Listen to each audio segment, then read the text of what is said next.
Salut les pantouilleurs, bienvenue dans ce nouvel Open the Box pendant lequel je vais vous présenter le Rifle Company ou la Rifle Company pour les soviétiques du jeu Flames of War. Alors, qu'est-ce donc c'est donc aujourd'hui? Vous le voyez, dans cette boîte, on a 152 figurines. Vous dites, mais comment ça peut rentrer? Eh bien, tout simplement parce que c'est des figurines à l'échelle 15 mm. Si vous me suivez, vous savez que j'ai un gros coup de cœur sur le 15 mm depuis quelques temps. Je me suis essayé à beaucoup d'échelles différentes, depuis le 6 mm jusqu'au 32 mm, voire plus gros. Et là, j'ai un gros trip 15 mm, je me fais un gros projet 15 mm. Et je suis tombé amoureux des figurines Flames of War, donc vous allez en voir pas mal dans les mois à venir. Pour des unboxings, pour des tutos peinture, il y aura aussi du tuto décor, donc ça va être très cool. Pas d'inquiétude, j'ai déjà eu du chonchon sur Facebook et sur YouTube qui m'a dit moi le 15 mm c'est pas mon truc. Et oui, mais il n'y a pas de souci. Tout ce que je vais vous montrer sera parfaitement transposable pour du 28 mm. Et j'oublie pas les échelles et les tutos à l'échelle 28 mm. J'en ferai aussi beaucoup dans les semaines, dans les mois à venir. Pas de panique. On va passer assez vite sur le contenant, donc c'est fabriqué par Battlefront. Au passage, un immense merci à Kevin de Battlefront qui m'a envoyé toutes les figurines que je vais utiliser pour ces unboxings et pour les futurs tutos. Et au dos, donc on voit qu'on a 9 grappes d'infanterie plus 10 cartes. Ok, donc globalement, je vais quand même vous montrer vite fait. C'est de la peinture de jeu et vous allez voir aussi que ces figurines, en y passant un petit peu de temps, on peut en tirer quelque chose de très sympathique, comme l'atteste cette petite photo que je vous incruste discrètement. C'est ce que je vais vous montrer dans les tutos, puisque ça, bien sûr, c'est moi qui l'ai peint et je me suis éclaté. Donc c'est de l'échelle 1 centième pour les aficionados des chiffres.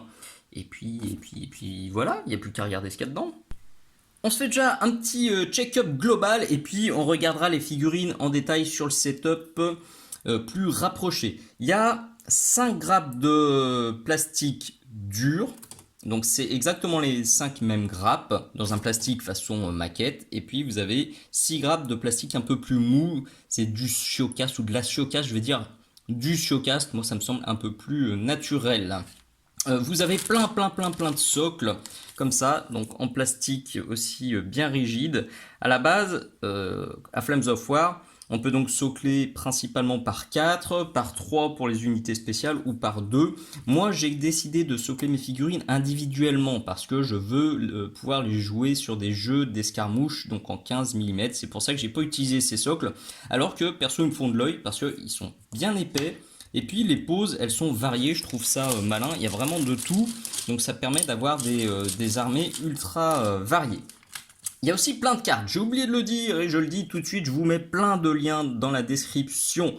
Primo, le lien vers le site de Flames of War, le site officiel de Flames of War. Ensuite, le shop, le lien directement vers le shop Flames of War où vous pourrez trouver très exactement cette boîte. Troisième chose, super intéressant, super important, sur le site de Battlefront, de Flames of War, vous avez des fiches qui vous détaillent très exactement, de manière parfaitement exhaustive, le contenu des boîtes que vous pouvez trouver. Donc je vous mets le lien vers celle-ci et vous avez la liste des figurines, la liste des cartes, le nombre de socles, les figurines très exactes, leur nom, leur rôle, machin. C'est ultra complet. C'est à ma connaissance, Battlefront c'est la seule entreprise qui fait ça. Je trouve ça génialissime parce que du coup on sait très exactement ce qu'on achète. Il y a aussi des liens sur comment assembler les figurines, comment les mettre ensemble, comment rassembler les unités, les pelotons, comment préparer du plastique, donc du Shiocast. Bref, vous avez plein de liens hyper utiles dans la description. Et vous avez aussi les photos des différentes cartes qui sont dans la boîte. Parce qu'évidemment, je me doute que c'est pas ce qui vous intéresse le plus. Je vous fais quand même un petit aperçu et un petit retour. C'est du plastique. C'est du carton plastifié qui est bien épais. C'est ultra qualitatif. Je trouve ça très bien fichu. Si vous voulez faire un petit stop, mais comme je vous le dis, de toute façon, tout se retrouve sur le site de Flames of War. Le petit bruit que vous allez entendre là, c'est juste que comme c'est un peu plastifié, et ben c'est collé très légèrement. Je cric. C'est sympa, on dirait qu'on enlève des scratchs. Hop. Ah, alors faites voir là. Tchac. Bon, je vais pas toutes vous les faire, sinon vous allez vous endormir. Vous allez dire, qu'est-ce qui me saoule avec ces cartes? Il y en a même des plus grandes. Bref, beaucoup de matériel, beaucoup de contenu dans cette très belle boîte.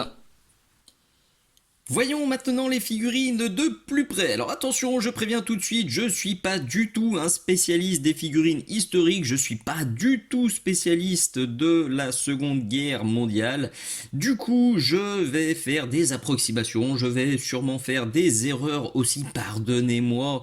Si t'es un grand spécialiste et que je dis un truc vraiment énorme, hésite pas à le mettre dans les commentaires, je corrigerai. Soit j'épinglerai le commentaire, soit je mettrai l'information corrigée dans la description. Ce qui m'intéresse vraiment moi, c'est les figurines. Je vais plutôt les utiliser pour des jeux uchroniques. Si vous avez connu Dust 1947, c'est exactement dans ce type de délire là que je suis actuellement. Donc je cherche des figurines militaires en 15 mm et cette gamme de chez Battlefront pour Flames of War était absolument parfaite pour mon projet. Donc là, on commence avec les soviétiques, mais d'autres factions viendront très vite, tu t'en doutes. Du coup, pour aider les spécialistes à y voir un petit peu plus clair, je vais rajouter quelque part la photo des grappes avec les détails tels qu'elle est donnée sur le site de Flames of War. Comme ça, vous aurez quelques précisions fort intéressante. Alors, on commence déjà par l'échelle. Je vous dis depuis tout à l'heure que c'est du 15 mm. Déjà, vous voyez par rapport à la taille de mes doigts. Et vous voyez par rapport à une figurine de militaire à l'échelle 28-32 mm. Donc, on est bien sur à peu près la figurine divisée par 2. C'est, si ça vous parle un peu plus, c'est à peu près un casque de marsouin x2. Donc oui, c'est tout petit. Mais c'est aussi ultra précis. Quand j'ai eu les figurines pour la première fois entre les mains, je me suis dit waouh, c'est café de détails, c'est super fin, ça va être un régal à peindre et ça s'est très vite confirmé. Donc je le redis, c'est du plastique dur, donc quand il y a des pièces à assembler comme la mitrailleuse ici, et ben on fait ça à la colle plastique et ça fonctionne très bien. Vous reconnaissez ce petit gars, c'est je crois par lui que j'ai commencé. Vous reconnaissez aussi celui-là. Et il est où le dernier? Eh ben il est là. J'aurais bientôt fait la ligne parce que j'ai celui-ci que je vais très probablement vous faire en tuto peinture très prochainement. Donc on va regarder ça vite fait. Il y a les yeux, il y a les petits écussons, il y a des médailles, il y a, vous voyez, cette petite étoile. C'est d'une finesse absolument terrible. Les petites jumelles, les petites sangles, et c'est très bien moulé. Ça se gratouille gentiment avec un petit peu de papier de verre que vous trouverez bien sûr sur la boutique Mini Socle. Du papier de verre, moi je suis passé là sur du grain 800 et du grain 1000. J'ai préparé celui-là aussi, donc je pense que vous le verrez prochainement sur mon Instagram et ou mon Facebook. Et puis il y a plein d'équipements, plein d'armements différents. C'est aussi pour ça que je kiffais ces figurines. Parce que notamment, je veux en utiliser quelques-unes pour Mars Code Aurora en 15 mm. Et Mars Code Aurora, eh ben, c'est du WYSIWYG. Donc il faut avoir plein de figurines avec des armements différents pour que ce soit ultra fun. Encore de la mitrailleuse.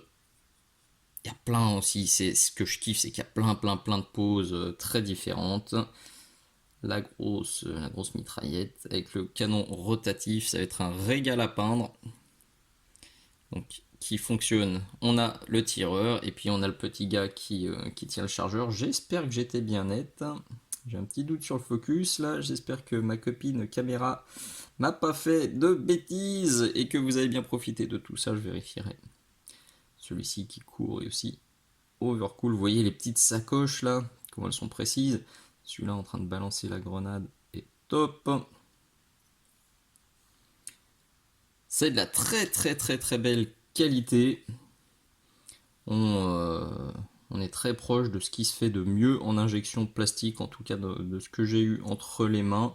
Ces figurines, elles ont absolument pas à rougir des meilleurs fabricants. Je les trouve splendides.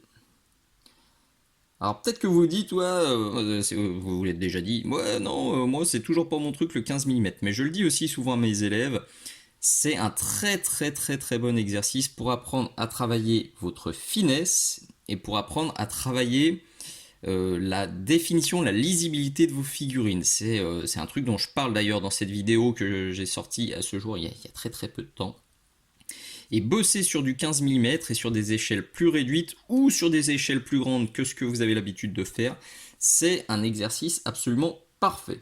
Sans faute pour cette grappe plastique en plastique dur, je surkiffe, je suis ravi d'avoir trouvé ces figurines parce qu'elles collent tellement bien à mon projet. Voyons les autres maintenant. Pour les suivantes, on est donc sur des petites grappounettes comme ça. Vous avez 2 fois chaque grappe, 2 fois celle-là, 2 fois celle-là, 2 fois celle-là. J'en ai mis qu'une pour vous montrer, mais donc c'est dans la boîte, c'est ça x2. D'ailleurs, j'ai oublié de le repréciser, mais la précédente grappe, je vous rappelle que vous l'avez 5 fois. Dans la grappe, je vous en ai évidemment montré qu'une. Le niveau de détail est encore vraiment fou, j'ai même l'impression que c'est encore plus fin, encore plus précis que la grappe précédente, donc qui était en plastique. J'ai l'impression que les sangles sont encore plus nettes, que les arêtes sont encore plus franches, et que ouais, il y a plus de taille-taille, il y a aussi moins de contre-dépouille. Par contre, et ce sera pour moi un bémol, et c'est donc du Siocast, et moi le Siocast j'aime pas. Le gros avantage de cette matière, c'est que c'est impétable. Franchement, vous pouvez prendre vos figurines, c'est impossible de les casser, vous y arriverez pas. Je pense, je vais pas essayer, mais à mon avis, il faut vraiment sauter dessus pour les amocher. Et encore, elles seraient capables de revenir à leur place. L'inconvénient de cette matière, c'est que c'est un peu moumou et que du coup à préparer c'est pas cool, et c'est pour ça que vous avez jamais vu de Siocast sur ma chaîne jusqu'à présent, parce que j'en ai déjà eu entre les mains. J'ai essayé de le préparer, c'était 2 autres fabricants, peut-être même 3 autres fabricants, j'avais essayé, à chaque fois ça m'avait pas plu parce que quand on gratouille, ça a tendance à plucher. Le plastique dur, on gratouille avec du papier de verre, ça gomme les lignes de moulage sans aucun souci. Le Siocast, c'est un peu plus pénible, c'est plus long et parfois on n'arrive même pas à obtenir un truc parfait. Attention, on n'arrive pas à obtenir un résultat parfait. J'ai bien conscience d'avoir un niveau d'exigence qui est très élevé. J'ai vu des figurines, que ce soit de cette gamme-là ou d'autres gammes en Siocast, où il y avait les lignes de moulage. Les gars, pour jouer, ils les enlevaient pas, ça les dérangeait pas. J'ai un niveau vraiment d'exigence au-dessus de la normale, donc il faut pas se braquer, il faut pas se dire non, c'est caca ou ça vaut rien. C'est que mon avis. Moi, c'est une matière qui m'emballe pas. Je vais quand même essayer d'en faire quelque chose. Si vous en avez jamais eu entre les mains, faites-vous votre avis à vous. En tout cas, je vais être très honnête, c'est aussi les figurines en Siocast les plus fines, les plus détaillées que j'ai eu entre les mains à ce jour. Mais oui, je vais quand même faire l'effort parce que il y a des armements là et il y a des poses qui me plaisent trop pour que je fasse l'impasse et que je fasse le chonchon, notamment à ces grosses armes anti-char, les one-shot, hein, je kiffe. Lui il est cool, lui je le vois parfaitement comme un gradé aussi à Mars Code Aurora. Et alors ça, absolument indispensable, j'en ai besoin.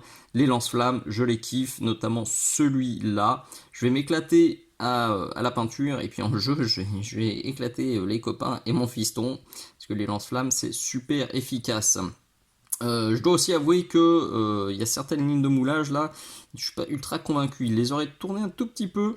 Je préfère quand c'est dans l'autre sens parce que là j'ai quand même la ligne de moulage qui passe en plein sur la joue. Il y en a d'autres c'est sur le nez. Il y a quand même beaucoup de lignes de moulage là qui passent en plein milieu des têtes, ce qui n'était pas du tout le cas sur la grappe en plastique dur. C'est un petit peu dommage. Et là, 2-3 qui sont échappés. Il y a des mortiers aussi. Ça j'ai besoin de mortiers. Là, c'en est un autre. Encore un petit gars à genoux. Un autre petit gars flou. Bon, ça reste quand même très positif. Dès que j'aurai trouvé un truc vraiment cool pour préparer le Shiokaz, il faudra que je vous en parle. Franchement, j'ai testé plein de trucs. Si vous avez un truc miracle, je suis preneur. N'hésitez pas aussi à le marquer dans les commentaires.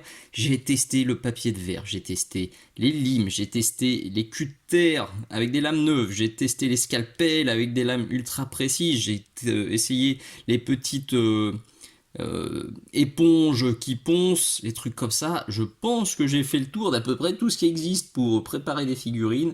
Et j'ai encore pas trouvé de recette miracle pour ce genre de matière. Mais si vous avez, écoutez, ça m'intéresse et je suis sûr que ça intéresserait beaucoup de monde. Voilà, le bilan de ce premier unboxing avec Battlefront pour Flames of War est très positif. Vous comprenez bien que j'ai un énorme coup de cœur pour leurs figurines en plastique dur. Je donnerai leur chance quand même aux autres figurines pour voir ce que j'arrive à en faire. En tout cas, soyez sûr que ces figurines, vous allez les revoir très vite sur ma chaîne, sur mon Facebook, sur mon Instagram, etc. etc. Et des petits copains d'autres nations vont suivre très prochainement. Donc encore un immense merci à Kevin.